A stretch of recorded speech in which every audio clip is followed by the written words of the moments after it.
Good morning friends. Mains current affairs சீரீஸில் இன்றைக்கி ஒரு முக்கியமான நியூஸ் வந்து பார்க்க போகிறோம். என்ன அப்படின்னா make in India initiative. Make in India initiative வந்து 2014 வந்து நம்ம பிரைம் மினிஸ்டர் நரேந்திர மோடியால் வந்து ஸ்டார்ட் பண்ணப்பட்டது.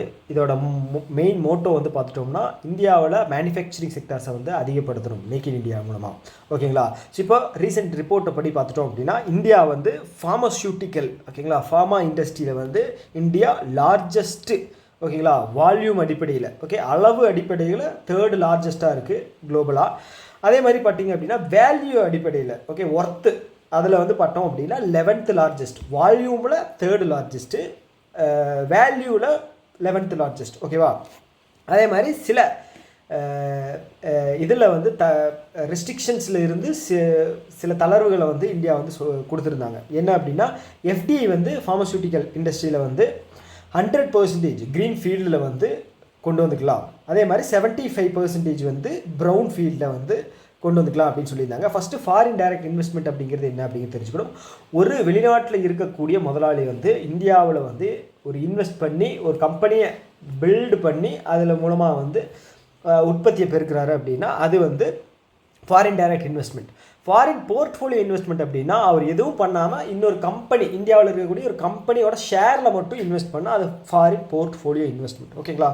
ஸோ அதில் வந்து இந்த க்ரீன் ஃபீல்டு அப்படிங்கிறது என்ன அப்படின்னா கம்ப்ளீட்டாக, ஓகேங்களா, ஸ்டார்டிங்கில் இருந்து ஜீரோ ஸ்க்ராட்சில் இருந்து ஒரு விஷயத்தை வந்து பில்டு பண்ணி ஒரு கம்பெனியை வந்து பில்டு பண்ணி கொண்டு போகிறாங்க அப்படின்னா அதுதான் க்ரீன் ஃபீல்டு.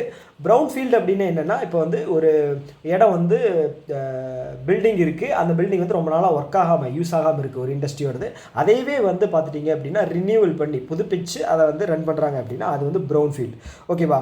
ஸோ அதே மாதிரி வந்து ப்ரொடக்ஷன் லிங்க்டு இன்சென்டிவ் ஸ்கீம் வந்து ஃபார்மா இண்டஸ்ட்ரிக்கு வந்து அலோகேட் பண்ணியிருக்காங்க. எவ்வளோ அப்படின்னு பார்த்தீங்கன்னா 15,000 கோடி ஃபினான்ஷியல் இயர் 2023 2028 வரைக்கும் இந்த 15,000 கோடியை வந்து ப்ரொடக்ஷன் லிங்க்டு இன்சென்டிவ் ஸ்கீமுக்கு வந்து கொடுக்க போகிறாங்களாம்.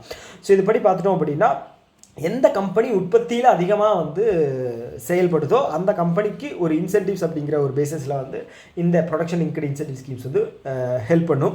ஸோ இந்த ப்ரொடக்ஷன் லிங்க்டு இன்சென்டிவ் ஸ்கீம் வந்து கவர்மெண்ட் ஆஃப் இந்தியா வந்து 2020 வந்து லான்ச் பண்ணியிருக்காங்க. எதுக்காக அப்படின்னா இந்தியாவில் உற்பத்தியை வந்து அதிகப்படுத்தணும் அப்படிங்கிறதுக்காக தான்.